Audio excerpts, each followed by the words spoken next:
All right, let's go. Let's kick it off. So, Hugh, did you want to talk about the couple of things that we are running during the room in addition to the $100 ETH giveaway? Yeah, so I know that we have a couple of creators in here from Angels and Devils, and also we have the Carto Cars. And, before I have them kind of talk about some of the giveaways that they're going to do, I just want to welcome everyone in the room. Make sure you guys retweet the room and tag, 3 or 4 friends. And definitely, if you have a project in here, make sure that you guys do have something pinned to the top of the nest. My name is Hugh Benjamin. I have a background in digital marketing and scaling up companies. I've worked with a lot of large brands with digital marketing, but got into the crypto space a couple of years ago with Bitcoin mining. And then as of last August, got heavily into a lot of NFT projects over the last 6-7 months. And really just enjoying, bringing money and revenue to the NFT space where, not only does the creators win, but the community wins too. And today we're talking about NFT gaming and the blockchain presented by ISA. And you guys just heard from the lovely Jacqueline, as we call her Jax, because she likes to have fun. And if Carto and Angels and Devils, if you guys can talk about, you know, really quickly what you're going to be giving away for people following, retweeting, stuff like that, that would be awesome. Maybe take, is it okay if Jacqueline, if they each take a minute or two to talk about their project and what they're giving away today? Yeah, because I actually was going to ask everybody, all of our speakers. I think Luke has some spots too. To just really like kick us off with giving kind of a brief overview, right, of yourself, your project, and that's a perfect time if you're giving something away. Like we said, we'll post any of the tweets up at the top of the room. We're going to spend, the next 30, 40 minutes or so with our panel, really diving in on some deep questions. And then we do open up the stage about halfway through. And this is an open stage, meaning that anybody is welcome to come up, share. We love to hear about new projects. We make sure that our stage stays respectful towards each other. However, we don't expect everybody always agrees, and that's fine. We can have some fun banter. We just like to be respectful and respectful of the space. While sometimes I know it can be easy when we get frustrated with projects to want to vent, we try to avoid that here so that we can just provide more of a learning environment. But if there's tips and tricks, then we definitely want to hear that. So let's go ahead and kick off. We can just kind of go like popcorn style here if we want, and then tell us a little bit about yourself, your project, and then your giveaway if you have one. And then in addition, by the way, everybody here, we're going to post a contest for ISA too, where you get entered into a $3,000 VIP ticket for NFT Expoverse coming up in July. Okay, I'm really done now. Now it's time. How about Luke? You kick us off. Whoever wants to kick us off. Or Jacob, I guess where I'm on my screen, you're first. Sure, I'll kick it off. First of all, thank you for having me up here. Gina, I'm sorry I didn't get back to you with like a bio. So, I did register that I needed to do that. And I just wanted to apologize to you. But yeah, my name is Jacob. I am the co-founder and CEO of MetaOps Gaming.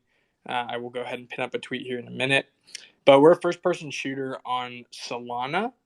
And we have up to 6v6 lobbies, 3 game modes. I mean, we are an alpha, so only our holders can play. But this is a full-on competitive game. When we were creating, it was our hope to bring a competition gameplay to the blockchain, and that's what we are doing. So that's just my short little intro, and I'll get more in depth a little later on. Love that. And tell us a little bit of something about yourself. What was your life like before this Web3 stuff? Sure. So I came from a trading background, mostly stock market, from blue chips down to pennies. And then I found crypto and I realized I could make more than 2 to 3% a day. So obviously I got obsessed with it and then got rug pulled a few times, and realized the age old saying, the people who built the tools during the California gold rush were the ones who did well, not the ones chasing the gold. So I turned into a little bit of a builder, created a couple NFT marketplaces, sold those brands to fund this game, and that's how I got here. Love it. See, I'm glad I asked. That was good. Awesome. Thanks. What about yourself, Luke? I'm happy to have you up here on the stage. Happy to be here. Thanks, Jax. Yeah, so I'm CTO of Gripner. We're putting blockchain stuff on putting tabletop games on the blockchain. We're kicking off with a mint of some NFT characters. That's going to be our kind of flagship offering up front. And then we're going to start offering the actual gameplay. We have an amazing game designer on staff, Stephen McFarland, who's been in this industry for, 25, 30 years now. Worked on everything from D&D and Pathfinder, and now he's creating an amazing game for us called The Glimmering, which is our first one, but we're planning on offering more in the future as well, based on our protocol. And for me, I've been in the software engineering business about 20 years. Everything from small back-end automations to big data warehousing initiatives and installations all over the place. So yeah, that's me. Love it. And you have something to give away today, right? Or do you want me to tell you what you're giving away? Yeah, send it out there for us. Gina will make a post.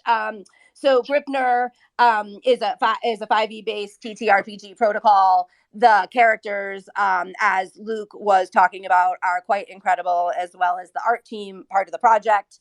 An initial VIP offering that we're giving away some spots throughout the night tonight for. It includes a free promo poster NFT that was designed by Justin Kramer, who's known as Angry Blue. He has work in the Rock and Roll Hall of Fame, and he's a super cool guy. And then out of those 500 people, if you earn the spot, then you get dropped that free NFT. It's beautiful. And then 100 of those 500 will randomly be selected to also receive a physical screen print. So that's what you're giving away, Luke. I charge extra for that. I love it. Those posters are amazing. The art team that we have is incredible. I especially love Justin's like punk rock posters he does. Yep. I mean, his work. That Primus poster that just dropped was like insane. Yeah, it's so good. So good. Yeah, I love it. Cool, thanks. And now let's hear about the cars. They're so pretty. If you haven't looked at them, please look at them. Hey, what's up? How's it going? It's going. Doing great. Awesome. So am I doing like the whole pitch thing right now, or just a small little thing about myself? Just a little bit about the project, like sort of shortened version of the project and yourself, and then if you have anything to give away. Okay, cool. Yeah, so my name's Matthew. I'm the co-owner of Autocars. It's an NFT project of about 2,500, well, not about, exactly 2,500 retro wave cars. And it's going to launch alongside with a play-to-earn mobile game. You can, like, race around with your friends, just go online and just have fun playing. That's, like, the short version of it. And, yeah, I guess about me, I'm a recent graduate from University of Houston. I just graduated as a computer scientist, and I'm just really trying to get as much involved in this whole blockchain business as I possibly can, because I know there's a lot to learn and a lot to gain from it. Yeah, I love that. There's something I find that it doesn't matter any moment of the day that I connect with someone else in the space. There's something to learn. It's like an opportunity to learn all day, all night, every day. And at this point, it's all free too. So it's nice when people kind of show up and share and give back knowledge to the space, because we all were new at one point, right? And came here and gathered knowledge and everybody's experience. And now we have an opportunity to share back, which is awesome. So I'm stoked that you're here. It's fantastic. If you don't mind, I just made a quick post. If I could pin it to the top, just so people could like it. I guess I'll be doing a $100 ETH giveaway. Okay. Awesome. Yes, of course you can post. Or I think you should be able to, or you can send that through. Either way. All right. Awesome. Thank you. Okay. Where are we next? D12 from Angels and Devils. Yeah, D12, Angels and Devils. What's up, guys? Thank you for having me here today. I am Eduardo D12, founder of Angels and Devils, right? Very quickly about me. So I am graduated in business management. I have finalizing my master degrees in business and innovation. And I joined the NFT space around August last year, right? I had the opportunity to work as a moderator in multiple communities, community manager, PR, and then early December, I got a group of people that worked with me in these projects. Some people from outside sources, and we decided to come up with Angels and Devils. So Angels and Devils is a 10,000 PFP collection, right? Which we did a vast research in order to come up with the design that we have. But on top of that, it is a reflection of some of our of the things that the team most like. So we are a very geek team, and in the collection you can see references of Witcher, Lord of the Rings, Star Wars, Shrek, Naruto. So multiple things, of the pop culture and not so popular also, right, within the collection. And with this collection, we also have an entire game behind it. So we are bringing a MMORPG to the NFT world ecosystem. So for those that are not really familiar, it is a metaverse that you can build within the Minecraft space, right? And we are building a super immersive experience with over 100 hours of game, where you can just go inside this metaverse, explore. You can build your items. You can play the main story, or you can play the multiple mini games that are gonna be available. Just to make a point clear, the launch of our alpha access is on July the 5th. So only 300 people will be able to join this first trial, right? It's coming within the next 3 weeks. We are very excited, and we really want to listen to people's feedback. We are giving multiple passes away, but today on this panel, we are giving 2 Angels and Devils NFTs. We already made the tweet, and we pinned to our profile. I'm not really sure, honestly, how to pin to the Twitter Spaces. As what you Ethan, have to do is tweet it, and then go down to the arrow on the right hand side, and then you can share it to the actual up to the nest to the space. So you got to tweet it first, or if you send it to me and then I go there, I can then share it off of mine as well. Hugh, so I'm gonna ask you this big favor. It is a pin on our Angels and Devils page. Okay, great. If you don't mind, we are giving 2 Angels and Devils. Just like, retweet, and tag 2 friends, and you're gonna be eligible to win within this giveaway. Awesome. That's the pinned tweet that you have up right now. Awesome. I will share it. Thank you so much. I'm going to share it up to the nest. It's up in the nest, guys. Check it out, like it, retweet it, and definitely tag 2 or 3 people at least. Yeah, thanks so much. So I'm ready to dive in. Are you guys ready to dive in? Like, I'm ready to hear what you guys have to say. Thanks so much for giving us overview on the projects. And I'm super stoked because it just kind of goes to show how big this category is. Even with the difference of all the types of projects we have just here on the stage, never mind in the space as a whole. So it's pretty exciting, I think, in general for gaming and the trends that we see. And I want to dive in a little bit to, really this idea around blockchain and just understand, what blockchain are y'all on? What made you make that choice? And like, do you think that as it relates to like gaming in general, there's like a breakout blockchain winner yet or to come? So anyone feel free to kind of jump in and riff off each other, but I'd really like to kind of dive in on the nitty gritty. And I know there'll be like some differing opinions here, which is cool. Yeah. Okay. Oh, sorry. Nah, go ahead, Carto. All right. I was just gonna make it quick.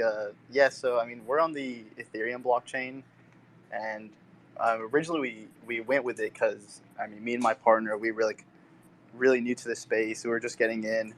He knew a little bit more than me, but we just started asking around, and most people from like the bigger projects at the time were saying like, yeah, stick with Ethereum. It's a safe, strong coin. But I mean, as we all see now, it's like the market's kind of gone to shit, sadly, and it's not like the best right now. But I mean, everything's kind of going down. But yeah, I mean, we chose Ethereum just because everyone in the space that was doing it before was like, yeah, stick to Ethereum. It's a strong one, and it's gonna always be up there. It's like it's where most of the community is right now, so it's like a safe bet, and it's a good place to be.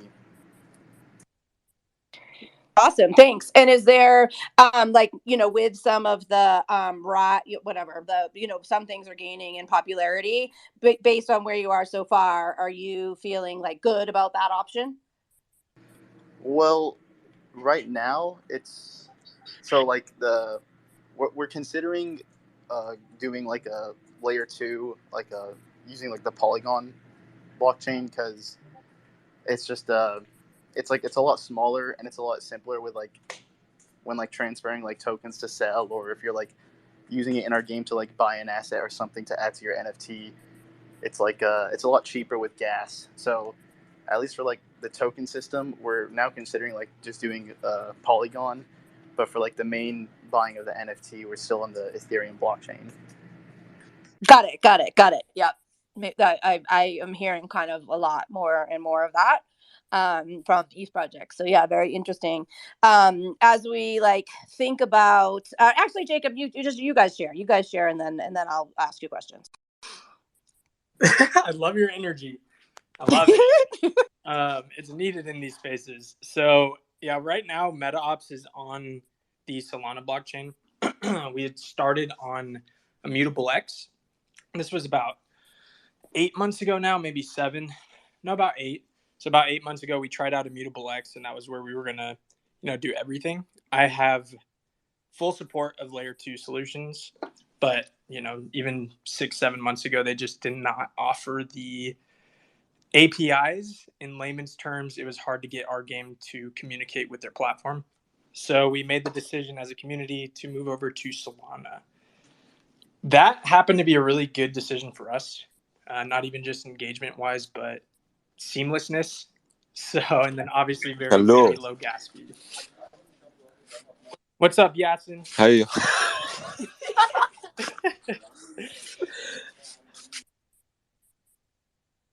But yes, in conclusion, we did move to Solana. Again, the support back then just wasn't there, but now it may be. I'm just not too sure. But Solana was a great move for us. Like I was saying, not just engagement, but we were able to get NFTs inside and outside of our game very seamlessly. And that's difficult because we have a downloadable game. So I'll, wrap that up because that's going into a completely different conversation. But yeah. Interesting. What about you over there, Mr. Luke? Yeah, so we're launching Gripner on Polygon. We went with that because of a few reasons. One is the gas costs at the time, especially, we started this, 8 months ago now.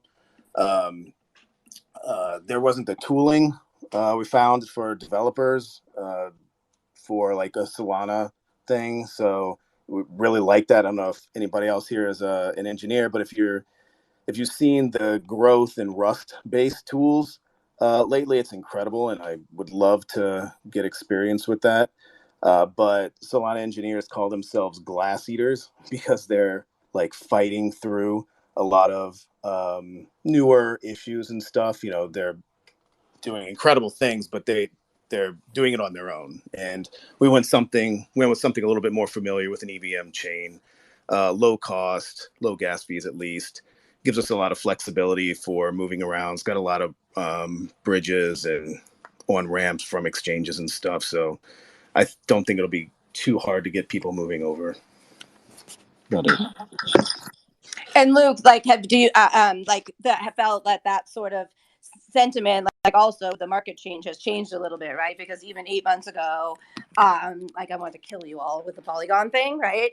And there's definitely all kinds of things have happened since then, right? Which has opened up the opportunity for, I think, like different blockchains, even outside sort of the big, top 3 or 4 that we always talk about. So it's one of the interesting things about the space, right? You start building and you build based on, like what's going on. You try to look in the future. And then things just move so rapidly that I'll be interested to see like what kind of comes out of this. What about D12? Where are you guys at? So the PFP collection is in the Ethereum, right? But then I think that is a very important thing to say. The entire NFT world ecosystem, it is inside the Polygon, right? So which gives to us the opportunity to launch multiple items, multiple customized items, wearables, and everything that we wish, using a very small gas fee, right? And it's still a reliable network. So, where people can still trade all these items on OpenSea. So yes, we pretty much use Ethereum and Polygon at the moment. So far we're not looking into any other blockchain, but we never know. The market itself right now, it is not the best. But I still believe it's just gonna be one of the swings, that happen throughout the history of crypto, and I'm extremely confident in Ethereum and in Polygon. What do you guys think? Thank you. What, we talk about kind of like the big blockchains you guys mentioned, ETH and Polygon and Solana, and there's definitely a few others out there that are quite popular. Like, do you think that there's one that's really going to rise as sort of the champion and the gold standard, or you think the chance any go away? Are we so early in the market that maybe some new tech or newcomer is going to come in and kind of override it all? Curious what you guys think about that. Yeah, I mean, I don't think short term there's going to be a direct winner, and obviously I'm a huge supporter of Solana and Ethereum. As far as gaming goes, from what I've seen, just depending on the quality of gameplay and how many different integrations you have to do with the blockchain. For us, our experience on Solana has been really, really awesome. It is pretty new, though, compared to something like Ethereum. So it's hard to, it's a lot of pioneering going into it. But as a gaming project, that's kind of what we signed up for, right? So I think right now I'm very comfortable on Solana, but I do see, layer twos on Ethereum taking off as well for gaming. I have a question for everybody, because I know this has been a big ripple that kind of happened with Other Side. How do you guys see Other Side with Bored Ape Yacht Club kind of impacting the whole meta space, whether it come to gaming or metaverse realities when it comes to gaming? Do you feel like that it's had an impact on a lot of projects, or do you see you guys integrating stuff into different metaverses? That's a good question for people. Well, I would like to answer this one.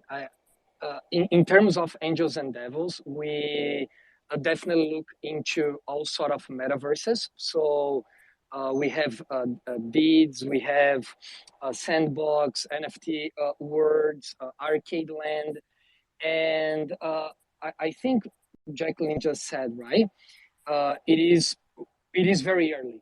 We are still very early, and it is still we are still not sure what is going to be the new thing in the future. And in terms of project, I truly believe that you have to be looking to all directions in order to be able to be there if what you chose it is the new biggest thing. So yes, it created a big impact in the entire ecosystem, not only on Ethereum, pretty sure on Solana and all the other blockchains, it created a big impact. And I truly believe that if they do a pretty good work, it will be a big welcoming door to the entire mainstream public into the NFT world. So I see this as a very positive thing, but at the same time, it can go very wrong, right? Right, and as far as impact goes, I'm sorry, Hugh. I'll make it quick, but I think the exposure. Oh no, I was just going to ask you to go ahead and talk. So yeah, go ahead. Absolutely. Yeah. Yeah, I think the exposure from that sale, I mean, the largest NFT sale of all time, that hit every single major news outlet. So just onboarding in general, I think it was great. Their concept is cool, but when you get to this very large project / organization that's saying, hey, we're going to create this environment, it gives that bit of feel where it's like, okay, well, if I am creating a metaverse, if I'm not a part of that, then, do I have to worry about it? Am I going to get people to my thing? You know what I mean? But overall, I think it was a good thing. And I think people will keep building. Personally, yeah, I mean, overall good thing.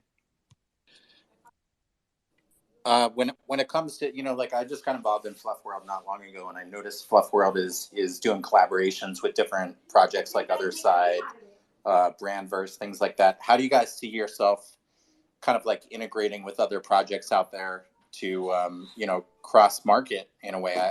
I see this happening with a lot of more blue chip targeted type NFTs where they're like, oh, if you have a Brandverse background, now you get a mint for a Brandverse, or if you have a Wilder background, you can now get land on Wilder. How do you guys see that kind of coming into play when it comes to sharing communities or cross marketing within communities? Yeah, I'll say that's been incredibly helpful for us, and we've been working with the Loot. If you've seen Loot for Adventurers, we've been working with their team and hosting games. Steven's actually run like GM some online games with them, and yeah, we love working with that community.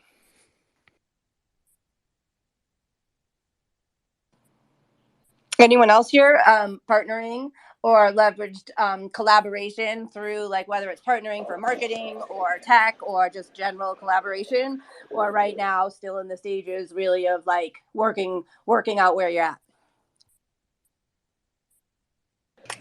Well, I mean, right now we're not completely like collaborating with other projects. We're still looking for it because, I mean, we're not minting until like the end of summer basically. But I mean, I think like something good that could come out of it would be like if every game or NFT project that has like some sort of tokenomic system with it, like if we can like work together and like collab, it's like it'd be a good way to like make each coin or each token like like more use case. Like if we can like combine the tokens to be used in each different platform, then I feel like it gives a lot more like utility to each project. Like if I'm earning Cardo tokens, it's like, oh, but I can only use it for stuff that's in the game or whatever that they're able to get for the holders. But it's like if we can collaborate with a different project and they can just like transfer the tokens out to the other project and they can use it for whatever they have. It's like I think it like helps like strong or build like a stronger token system for the collaborators.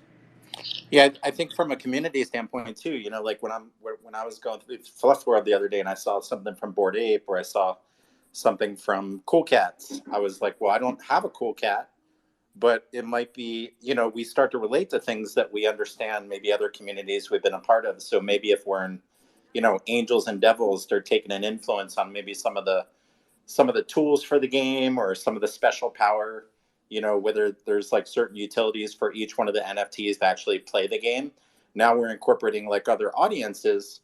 So that way it's not just about Angels and Devils, right? Because we have to get into other people's listening when they can relate to, I was talking to a entertainment person today that is working with some pretty big networks.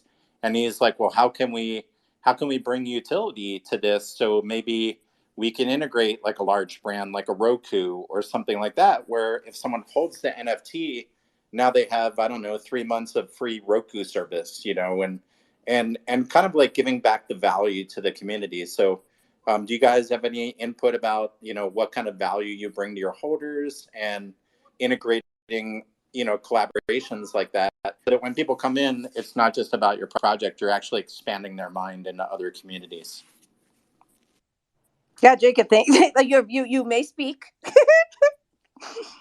Everybody speak. Yeah.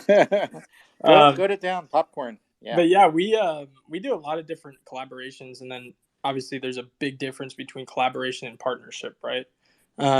So one of the ways we do it is we have these in-game weapon charms, little dangly things off the side of your weapon, and it's one of our customizable assets in the game.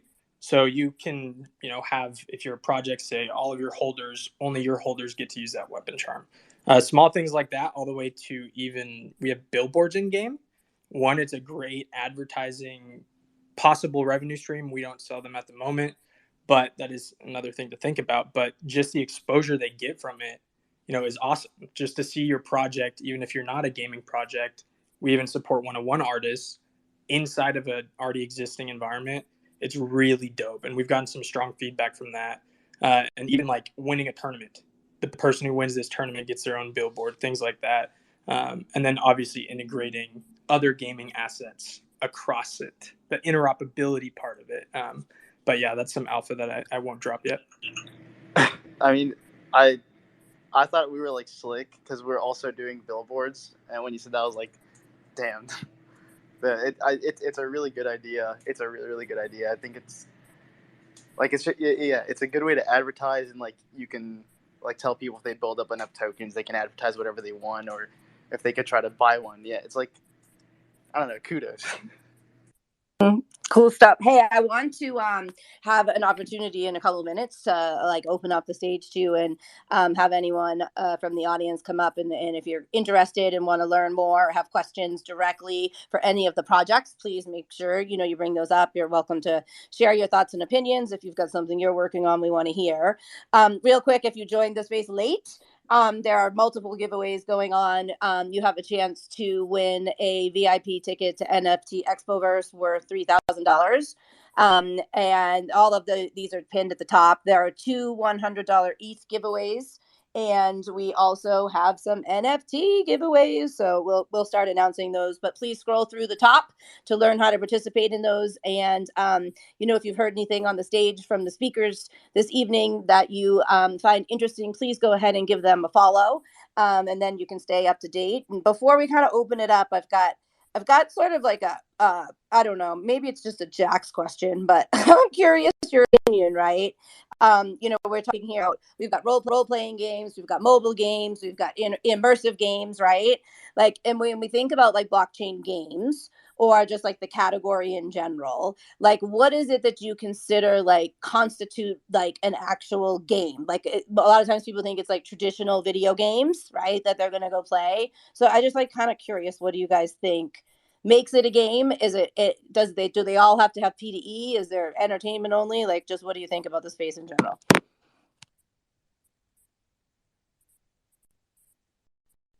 I didn't want to interrupt you. Oh no, I was gonna see if we could bring up Vegan Robs as well. They actually are a food brand with vegan snacks, and they're integrating into NFTs and kind of creating a game out of snacks and NFTs. So, but I would go to Jax's question first. So if anyone's hungry, definitely follow them. They're coming up with some really cool stuff. As far as we got to feed ourselves and drink lots of water in this space. So I was actually on a call with them earlier today, but maybe they can they're doing with their food brand and how they're gamifying and activating it for like different events and stuff like that. So I love it. Even in like, so for I come from consumer research, right? So the idea of gamification has been a topic for years and years. How do you engage the consumer to like pay attention to you for 10 or 12 minutes, right, in order to get their opinion? So it's certainly long coming trend. Just curious kind of when people think about the category, like how they kind of think of it in that way. I'll go for it. So when we first started, we did a bunch of guerrilla marketing, especially on Twitch, and the sentiment was not as large as we thought initially. When people started thinking about blockchain gaming, obviously Axie Infinity put that spotlight on the industry, but they were really focused on the financial aspect, which is fine. But it did leave a bad taste in some people's mouths where it's like, okay, all blockchain gaming is a bunch of degens trying to make money as quick as possible and then selling on each other, which isn't the case. A lot of the projects, especially the ones on this panel, and not to speak for you guys, but for us, we wanted to focus on the competition side. We didn't really see a lot of competitive games that focused on the gameplay and making it fun. So that's like our main mission. In the future, I really think that, these ecosystems are very important, but it doesn't necessarily have to be a plain earned game. People purchase assets, especially NFT projects, just because they like the art, or, obviously because it's trending, stuff like that, or they have awesome utilities. but that's not always gaming. But in any case, just having an environment to walk around in and, communicate people, I think that is important too. You don't always have to be making money. Yeah, 100% agree with Jacob on that. We're a little bit in the opposite direction, not so much the competition, since it's a different environment and all, but having a really good time with your friends still at your kitchen table playing a role-playing game. And that's what we're going for. That's why we have Steven on board and bringing other people that he's working with, just to make a really fun game and environment and world that, is not just on chain. We have these aspects of it, and there's so much more to it. I think I'm bad about talking about it because it's so easy to say we're doing tabletop role-playing games on chain, and like people kind of run with that in their imagination however they want, and there's just so much to the whole space, and we're trying to bring out something that's new and innovative, and about this blockchain element, but still you're having fun, rolling dice, and creating a story with your friends and other people. Just to bounce off that just a little bit, Luke, I mean, you hit it right on the nail, or right on the head, but it is important to note that I think gaming is the best onboarding mechanism possible, especially for a younger generation. It's not only fun, addicting, or, it also teaches people about ecosystems. The first time I learned about any kind of economy was playing games, right? So I think it is an awesome onboarding tool, and gaming is going to be here forever. Yeah, so many games have some kind of economy as part of it. It doesn't mean that it's a like play to earn game though. Yeah, it's true. Like I learned basically everything I know, and back when I was playing RuneScape, the old one. But I mean, yeah, like our game is it's like you don't actually have to like have an NFT to play our game. It is free to play. You could just download it. So that's like one of the things I believe is that like, even before like this NFT project thing, it's like we're just trying to make a really fun game that people can, race around with their friends online, and it's just like buying the NFT just like helps like, unlock some more stuff like perks of like play to earn and entering like special game modes or tournaments and stuff. But like in the end, it's like we really just want people to enjoy it. Yeah, it's like it's not really get into the NFT and then with this you can start playing the game. It's like I just download it for free, have fun. If you enjoy it a lot and you want to like I guess call it DLC, you can buy the NFT and unlock everything. Yeah, I love it. It's like, especially the folks we have up here on the stage, the focus back on fun, collaboration, storytelling, enjoyment as it relates to the blockchain technology enabling like new ways to achieve all those things is really pretty cool. I definitely want to hear from Vegan Rob, and also let everybody know that the stage is open. So raise your hand if you'd like to come up, and let's hear a little bit about this exciting, like, do I get to eat snacks and play a game? Like, you're going to feed, like I get to eat snacks? Like it's something around snacking? Who doesn't like snacking? Let's hear about it.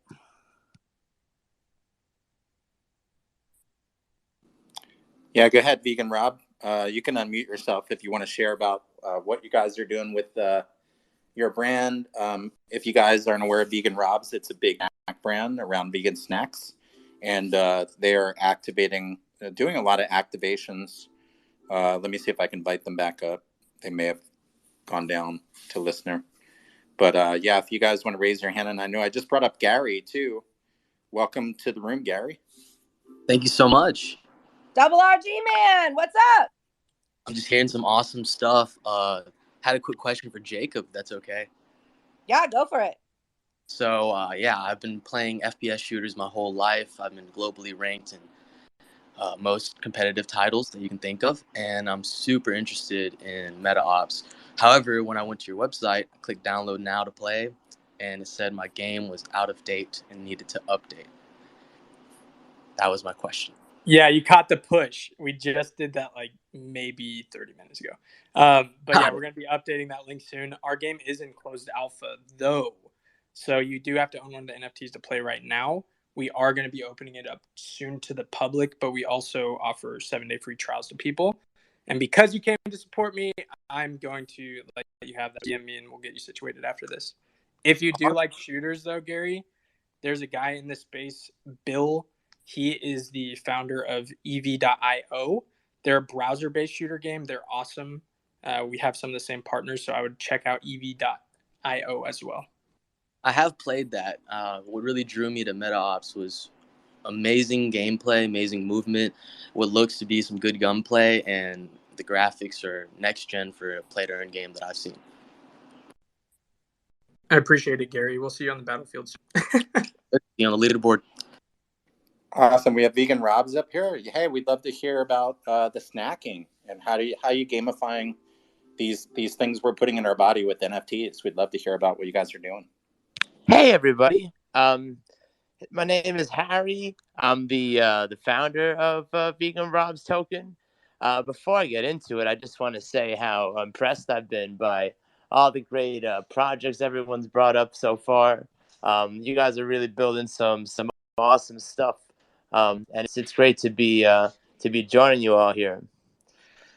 To give you a little background on Vegan Rob's Token, my dad and I, Rob, we've been in the snack business for years, and he's been in the business for many more years than me.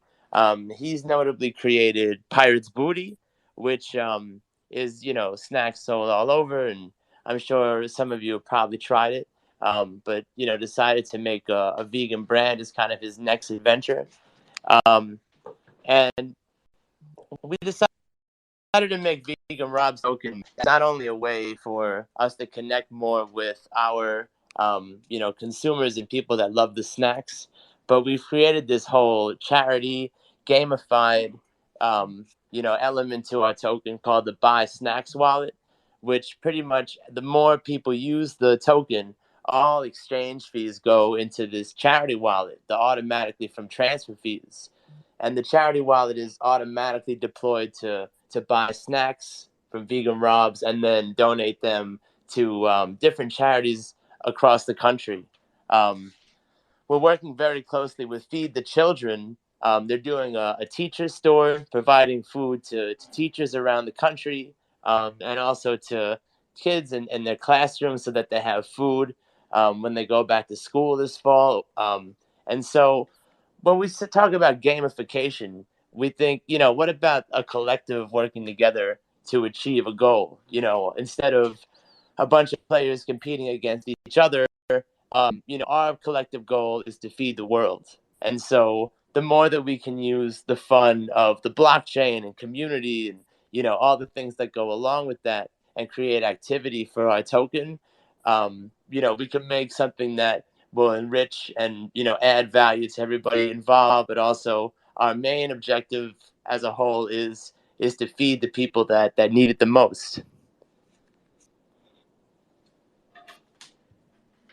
Love that. How super inspiring. And how has like the technology like itself really kind of helped you like fulfill sort of your overall mission so far?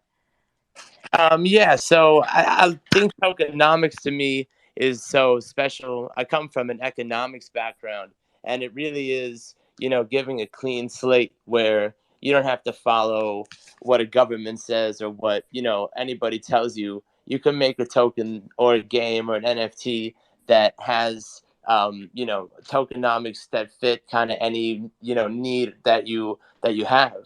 And so having kind of, a snack that's ready and that already has been working with charitable partners for years. The only issue is sometimes we don't have product to donate. Sometimes the demand is so high we can't find stuff in the warehouse. But in this case, because the tokenomics are pretty much allowing us to give the top quality products that would be on the shelves at a Whole Foods to a charitable organization, because everything's being reconciled through the the way the token functions. It was to move our charitable mission from, something we cared about a lot, but obviously we had to focus on, our wholesale business, to now charity is, probably our number one priority. Yeah, that's incredible. It's so amazing when we think about, every week we do the show and we rotate through topics, and just understanding really the power of the blockchain technology and how many different uses, right, that we're seeing, and we're not even there yet, even close, right? I was just looking through the agenda that I got an email about the agenda for NFT NYC, and just going through the topics, it seemed like we were covering Web3 as it related to every category in the world. So it's pretty incredible to see how explosive it is and how the technology is enabling. Anyone else from the audience, feel free to come on up. If you want to ask a question, the stage is open for anyone to share. We can hear more too about the projects. Also want to remind everyone of the giveaways at the top of the screen, and the ISA $100 ETH giveaway will probably be coming up soon, and Gina will do that as a very simple random generator. But some other cool stuff up there as well. So we hope everybody checks it out. And then next Tuesday, we're not closing up. We still have time in the space tonight, but next week we're going to be talking with game artists. So some of the NFT game artists, which will be really exciting. Super cool people, and love hearing about process and challenges and all that fun stuff. So hope to see ya. But you guys are open for speaking. I just want to comment on the gosh, Hugh, me and you just have the same brain. We always want to talk at the same time. No, go ahead. No, I'm looking for input from people. I'm just trying to stimulate the room. So go ahead. I'd love to hear what you have to say. I was just going to say that Vegan Rob's token, that whole concept is awesome. And it just goes to show this space is extremely powerful in a lot of different ways. In my opinion, it's not only the best crowdfunding source, but also the best community building source. You can really build a solid community very quickly. And with what you're doing, it's for a good cause. So I just applaud you for that.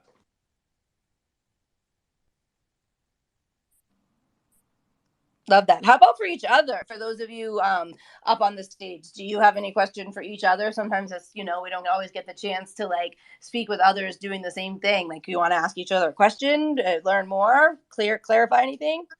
You off there, Luke? Here we go. Yeah. I did. I wanted to see what y'all think. We're talking about, what do you think might be the winner of these blockchains coming up in near to whatever future, really.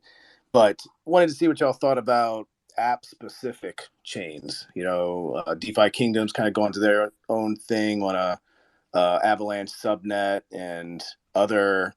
I've seen Polygon releasing I think Edge, they're calling it, to kind of build your own thing. They have Supernets, that's what it was called. Doing to create your own thing on infrastructure and all. What do y'all think?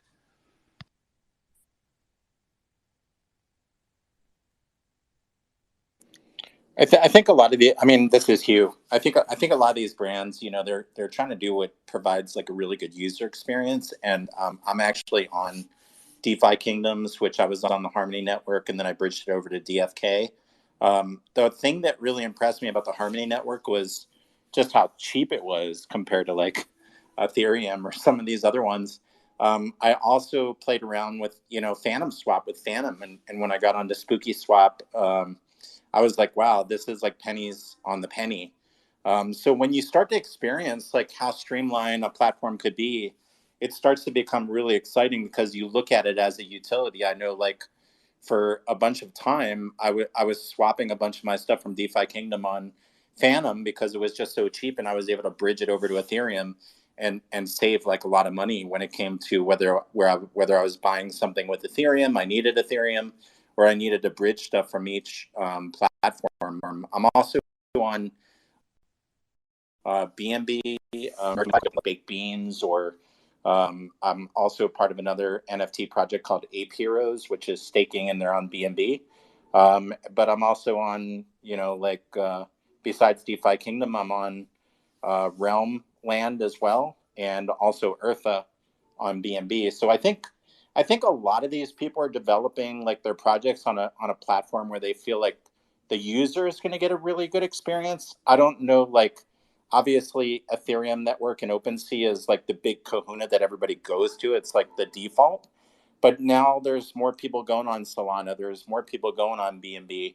I think eventually, these platforms are going to grow. I think they're in the very embryonic stages, but I think it comes down to user experience. And I've been trying to figure out why Ethereum doesn't have a better user experience when it comes to gas fees. I mean, I come from Bitcoin mining, and I know the network fee on sending Bitcoin is $8 to $10. And sometimes I got to ask myself, am I really paying $170 for gas, to get this image? And how come if we have so much build on Ethereum, why don't we have a better user experience? Like, that's the question I'd want to ask Vitalik is like, hey, yeah, you're the default and people go to you, but what about providing value back to the community that's on your network? And I think these are the questions that, as more people come into the space, you have almost 4 billion people that are going to come into the space of cryptocurrencies and NFTs in the next 5 to 10 years. We barely just scratched the surface, but I think these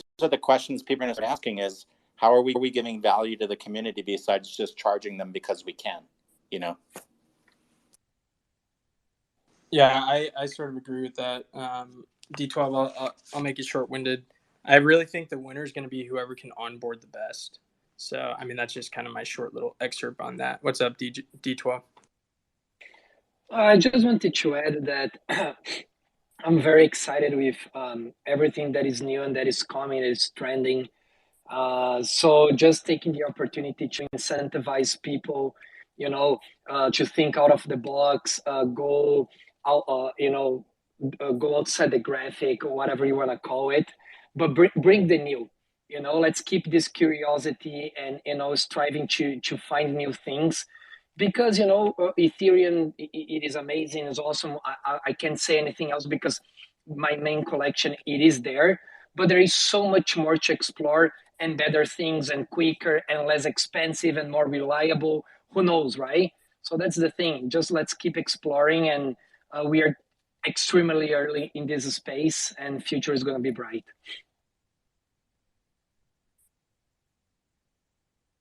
I do have a question for anybody on the panel. I really want to know what was kind of a major hurdle that you've seen developing a game, not necessarily chain specific, but just like what was one of the harder things you've had to include? Whether love that community you guys won't building, talk, and you're just lying. I want to hear. Yeah, there's a lot, like, or just like, oh, I didn't know that was a thing. Yeah, I'd love to hear. I'll say for us, it's been, we kind of cop out on it is kind of the snarky answer, because the game itself is off chain. We're recording results, and our NFT characters are upgradable. You can level up, get experience, and all that stuff. But to really answer your question, one of the more difficult things has been deciding just like what goes on chain, what be verifiable, what needs to be recordable, what needs to be extensible and usable by other projects. So we want to make this thing, like these characters are building, are hopefully building blocks into more things. So that obviously needs to be there, but other stuff, all what interactions actually need to be on chain. So are you talking about like too, like in your case, Luke, like all that data, right? Like which parts of it need to write back, which things don't? Have the rest of you kind of had a challenge with like what aspects you do or do not record on chain? Definitely. So we ran into something not even that long ago. So Solana like kind of went to shit for about a day there. And our verification system only allowed people who had connected wallets. And our APIs couldn't even read the chain. So that's when we started brainstorming, like, oh shit, like if it goes down, we need to have, major mini plays that our players can still experience the entire thing. So I've had that exact same experience almost. Yeah, interesting. So tricky thing. It's a tricky thing. What about like so within the games and like fees for like participating in the game or doing things, like how does that kind of like work, or what consideration did that have or not have into your design or even your blockchain choice?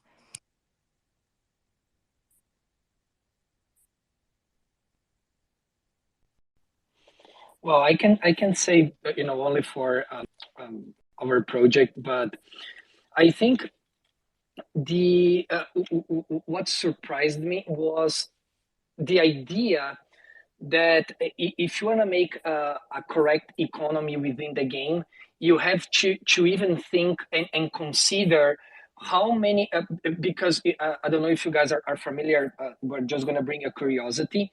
Inside NFT words, for every hour that you play, you get an X amount of tokens, right?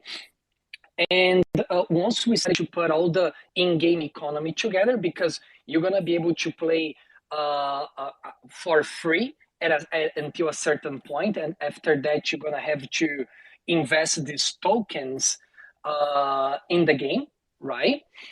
And we were just like, I was debating with the guy that gives us um, the advisors on this area, right? And he said, you have to start thinking how many hours you would like a player that is not investing, but is gonna earn the early tokens. How many hours you want him to play in order to be able to buy any specific item? And that's when it is a in-game microtransaction that when you sum up, it's very important, but you just don't think about it. And then when I started to see the gaming industry like this, how many hours you want this player to play in order to achieve X or Y, is when I understood how complex a game can be. And I give the props to all these game developers, because it is so much that is involved within a game. Yeah, absolutely. I mean, but both, in also just traditional, quote, traditional legacy gaming, if you will, right? That whole system becomes complicated. Gary, if you don't mind, I know you commented on, a few things, but like from your perspective here and as a gamer, and just related to like the blockchain, the like topic, like, does it like matter to you? Like if there's a game and it's something you're really interested in, does it matter to you where it sits? It is not. For me, it's all about gameplay and the incentive of putting my time and energy into getting good at this game and being rewarded for that. Interesting. And what do you think? Like, so you've played games and game for a really long time, right? And now there's this like whole new category. What would you say to these folks up here that you think is like missing, I guess, if you will, for where we are so far compared to like something that maybe like was really empowering for you in your standard games? Yeah, there are certain things in games you can buy and certain things in games you can earn. And I'm a big fan of the things that you can't buy, but you can earn. So what I mean by that is, let's say in Valorant, I can choose to purchase a $50 knife skin. And that's something that anybody can buy on the market. But I can also grind my way to immortal rank and have an immortal bar on your gun. And that kind of tells people that you've achieved a certain skill level in that game. Well, somebody on eBay might offer me $1,000 to buy this account just because I have that gun buddy, so they can flex to their buddies that they hit immortal, even though they didn't. But what I'm getting at is, in Web3, I'm seeing a lack of incentive for competitive players to reach that high level and to play the game for any purpose other than just earning a little bit of money. Interesting. There's a little bit of we just gave you can thank ISA for that very free, direct, unique audience, gamer specific research I just did for y'all. Okay, consumer research. There you go. You got some free info, some free feedback. So before we're getting close to the end of the show, so I do want to make sure there's an opportunity for anyone else. Please raise your hand. We're nice. We don't bite. at least not through the internet. I'm just kidding. So feel free to come up if you'd like. Take that out of the video. It's not my fault. Things just come out of my mouth. This is getting worse. Okay, so anyway, Hugh, can you tell us the contests again? And then Gina, maybe you want to pick the winner, and I will take a look at some requests coming in. Yeah, I know with Angels and Devils, they're giving away 2 NFTs. So make sure you guys go to the top of the room and scroll through the nest and follow them, like them, and retweet and tag a couple people because they're giving away a couple NFTs. And we have kind of the market research survey that's up top for ISA, where if you just go through and fill out a questionnaire, you can qualify. I don't know if they're real, is it real money or is it a certain kind of token? It's a survey on the Web3 space. You get $15 e-gift card. That's an electronic gift card, $15. And you can only be compensated once, so don't answer the question 3 times, right? Just fill out the survey once because we have to get real data. And then on top of that, I know that we have also Carto Cars. I think that is for a whitelist, I think you said. And then I think that's it. If I missed anything or messed it up, please feel free to unmute yourself and just kind of correct me if I didn't go down the right path. The Glimmering. So the Glimmering project. Oh yeah, the Glimmering. Yeah, the Glimmering. Posted there up at the top with information on how to join and access the VIP pre-sale list, which also includes a amazing NFT that will be airdropped to you prior to anything. That's just our gift for you being interested in the project early on, and giving a taste of the art and value add back to the community.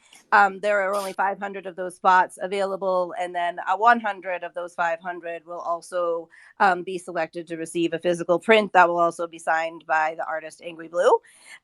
So Gina, whenever you're ready. So oh yeah, also Vegan Robs, go up and follow them if you're going to be in NFT NYC.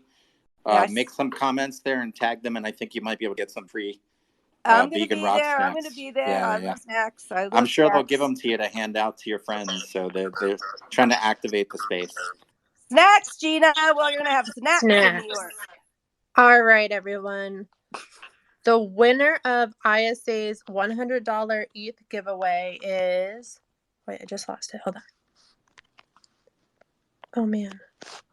Hold on. I promise I just had it. Okay. It is Teddy, who is Crypto Bullet Pro on Twitter. Oh, my goodness. Is Teddy in here? You want to raise your hand? Come on up. Tell us how you feel about winning. Yeah, they were just in here. I hope they didn't leave. Let's see. I'm scrolling through. Do they have to be in the space to win it? They probably do, right? Yeah, they were just here a second ago. Maybe they got rugged though. I always hate that. You know what? Why don't you just do another one and we'll just double it this week? They were here, I think, for a lot of the space. So she can select another winner. Are any of the other contests need to be announced live here in this room? I think that's the only random selection. The rest of them have like instructions, right? Ours we would like to announce tomorrow morning so we can just push people to watch the record a little. Yeah, absolutely. Yeah, that'd be great. Awesome. Yep.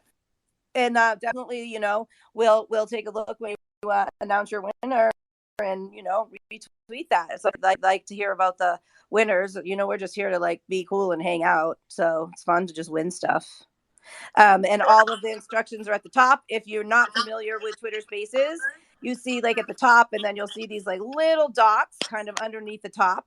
And that each one of those represents a different post, and you basically just swipe through them, and then you're able to see the different posts representing the projects on the stage. We'd love for you to give those speakers and our guests today a follow.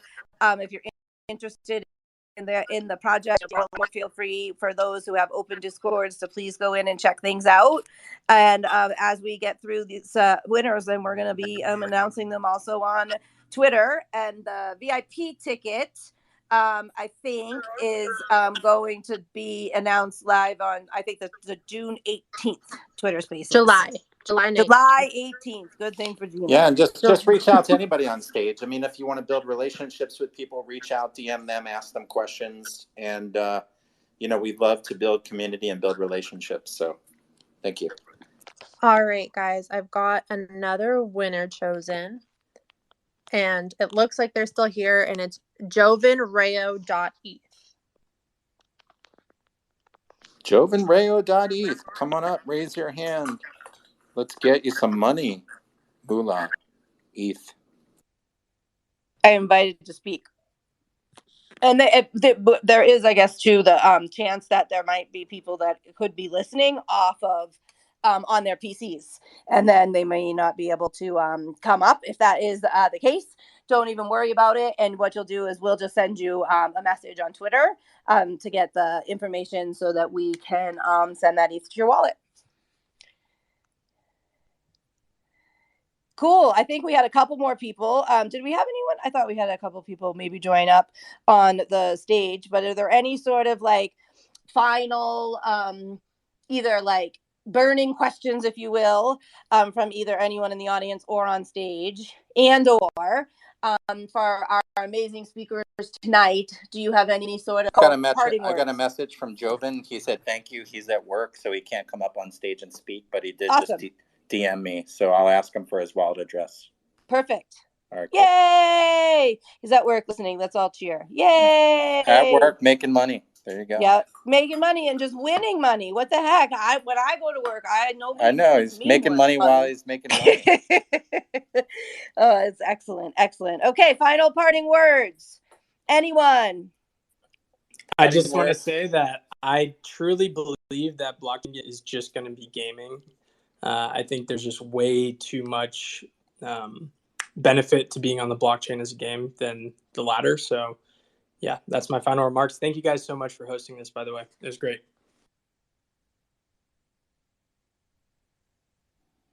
Well, I would like to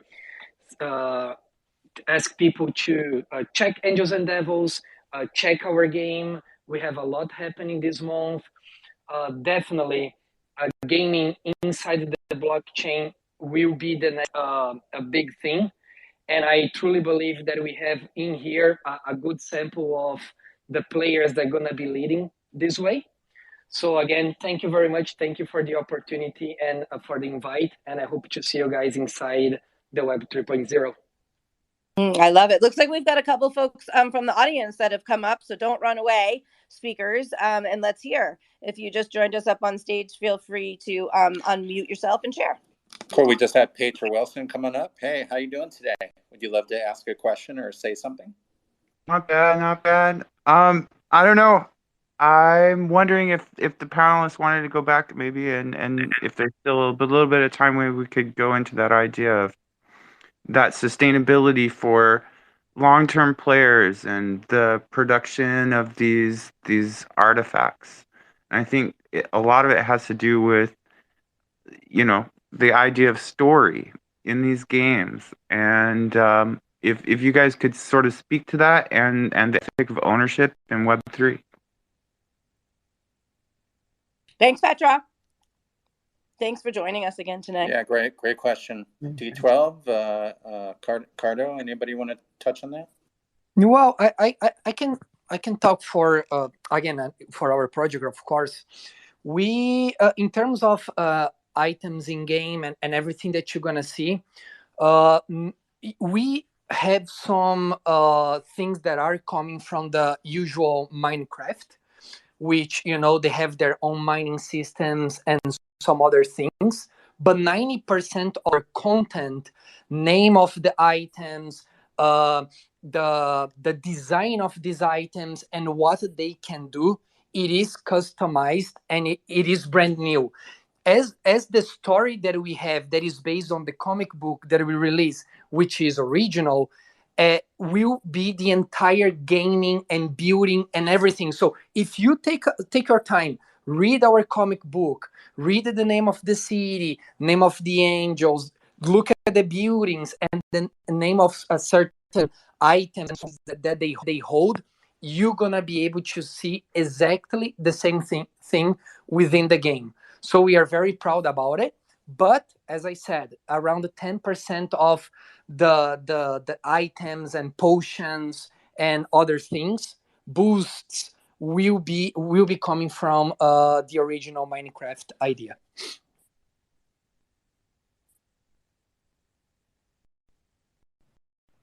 Hey, Luke, I know there's like, some leveling up, I think, and like different experiences even for like game masters versus players. Is that right? Like within Glimmering? Oh, yeah. Yeah, we have a lot of stuff going on with that. I think, getting to the question of the ownership and ethics in Web3, owning your shit is a good thing, right? That's how I think about it.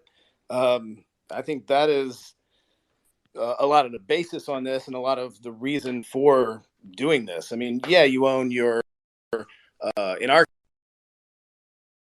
case, you own a character on what you want to do, but also if you want to expand that, bring it into other worlds and have a whole lot of other potential with it, and having the ownership of that and in a digital space, I think that's a pretty exciting and really cool thing that opens up a lot of doors, a lot of opportunity. And just to speak a little bit on the question, I mean, what we're doing, we're very focused on lore. We have a lot of Easter eggs and fun stuff like that inside of the game. A lot of them haven't even been found for the few people listening in here from our community. But I mean, again, the true ownership of items has always been important in gaming, and the blockchain just completely allows that. It is true ownership. For us, the IP is even owned by the buyer. So, those kind of things are not available with traditional gaming.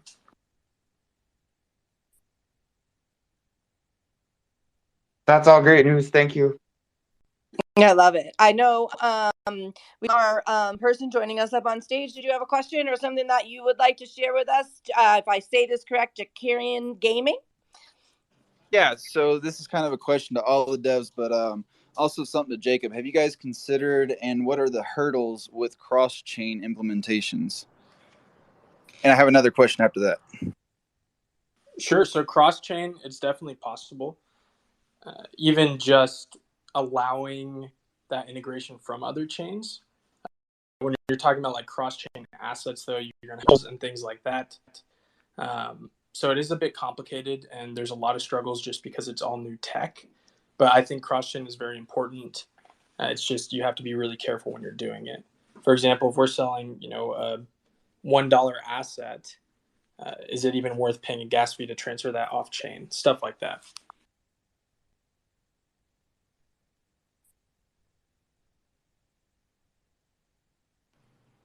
Makes sense. And you had one more question, right? Yeah, it looks like most of the speakers agree with them. So the second one was we talked about what are the kind of the hurdles with that. And the reason I bring that up is my first thought looking in the lobby right now, right? We got Cardo Cars and Meta Ops.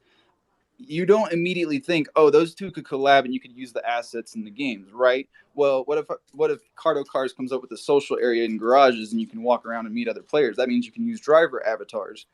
What if the glass is see-through in their racing portion? You can see the other racers while you're driving past them. Boom! All of a sudden, you have the ability to collab. So have those avenues been considered? And again, what are the hurdles with that? Sorry, I'm at work and a customer walked in, but I don't know the question exactly, but I mean, we are planning on actually doing that with like having like a whole garage thing where you can like pull up in your car and like people can like just talk and like you'd be like, oh, I got this, I customized it this way. And I heard you say something about like collabing. I mean, yeah, that honestly sounds awesome. Like pull up in like the VR or our metaverse. It's like with some other project, PFP or something, and just join in. I mean, it sounds cool. We are planning on doing that, and I'd love to if we could collab with someone and have like a whole like mixing pot of gathering things and people. So I don't know if anybody put two and two together there, But the reason I bring that up is because as collabs become potentially more common, cross-chain may need to be considered more, because I believe right now, Cardo, aren't you on, you're not on Solana, are you? No, we're on Ethereum. See, so there you go. Even if you wanted to collab, now you have to look at those cross-chain assets and how to handle those. So just some food for thought. Yeah, true. Yeah, it's definitely something we're looking into, bridging assets, especially over to Ethereum.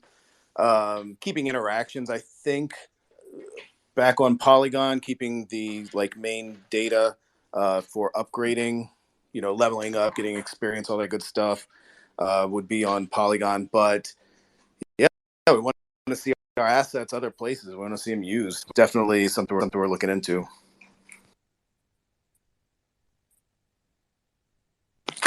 Love that. Anyone else want to chime in? We are just about at the end. I've had just a go couple ahead. of engineering suggestions would be universal token identifiers, off-chain storage of metadata assets in a common framework. Most role-based games are focused around character, so that's a good primitive to use. But then, how do we define character across platforms? I think we have to get down to some really bare bones basics. Characters have a representation. They have aspects that can operate against the mechanics of a game or the dynamics of a game. These things could all be established within a metapub standard, using the DID standard maybe from W3C. I don't know. There's a lot of engineers in this space building a lot of cool stuff. Oh yeah. That's something we game, our first flagship game here. But what we've thought about is you have a character that will play in multiple games. So it's like your character isn't just your avatar, but your character will have an avatar. So you have this one guy, but if he's in a cyberpunk world, he'll look like this. If he's in a fantasy world, he'll look like this. So it's almost like a costume, skin, an avatar of an avatar, if you want to put it that way. It can go pretty deep. We've thought about it, and we've definitely looked at DIDs and verifiable credentials for our GM kind of verification process. So if you haven't seen disco.xyz, they're doing something with this. Been in contact with that CEO. I met her at ETH Denver. It's very cool. It's something we're looking into because you can pull those on chain to verify as well. So I think there's a lot to work from there. Cool stuff. This is great. I hope to see, one go more thing ahead. for everybody. Guys, make sure, if you do have background in engineering or gaming, or you're somebody that's really deep. Or somebody that gets a phone call. Yeah, sorry about that. If you guys have a deep knowledge of gaming or play to earn or any of these cross-platform chains, make sure you reach out to ISA. We have lots of events that we're doing just in Twitter Spaces, but we're doing some keynote speakers. Many times Jax gets asked by some of these conferences, hey, do you have anybody that can talk on gaming or CBD or cannabis? So make sure you guys follow Jax, follow ISA, reach out, DM us, because many times we do have large companies and brands come to us and they're like, hey, we need somebody that understands A, B, C, D, E, F, G. And, that way there we can provide kind of like a win-win value. Like if you have that experience, to reach out. We definitely want to keep in contact and build a relationship with everyone. We are going to be having, like she said, a space next week on the artists in gaming. So you guys are more than welcome to join again if you've gotten value out of this. Obviously share the recording with your community so that we can cross promote each other. And that's just my 2 cents that I was going to say is make sure you guys do connect with us. Love that. Thanks, you. I have had so much fun, all of you, for committing to come up here and share on stage one of the things that is super important to me just as a human and also has been in my professional career is the idea of believing in whatever it is work that you do, and then finding a way to be collaborative in nature in the best interest of the category, if you will. In the research space, I had an opportunity actually with founder of Gripner, just now almost 10 years ago, where we were directors in a space, and he called me and was like, Jax, I need $10,000. I was like, for what now, Patrick? And wanted to start really industry conference event where the sampling industry specifically, the organizations that had the direct contact with the consumers to conduct the research, had an open atmosphere to be able to speak about the challenges, because there's so many around, like, respondent engagement and attrition and fraud and all kinds of things. And it started very small, and I just spoke at the 9th year on stage at the 9th year conference, and there were I think it was like 45 speakers and 300 people in 16 countries represented. And it was a space where it was like the secret sauce, like how you managed your panel or whatever you did. And so I love the way that I see collaboration happening here in the space. It gets me really, really excited. And I think that it helps us all be better collectively as a whole. And there's a space for everybody. And there's so many different things that being able to share is really where we'll start to see companies come forward. Like, we all know how hard it is, and there's no fooling anyone. You're not fooling me. So thank you. And I would love to see you all next week. I am so stoked to talk to these artists and show some really cool artwork at the top and have lots of fun. And we'll have our ongoing contest again for the VIP tickets. ISA will be raffling the random winner for the $100 in ETH. And based on the projects that join us next week for the speakers, we'll have some other giveaways to announce.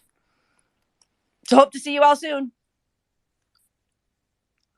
Thanks, everybody, for joining. Yeah, thank you very much. Thanks, everybody. Bye now. Thanks, y'all. Love hearing about these other projects. Would love to. It's fabulous. Fabulous. Night.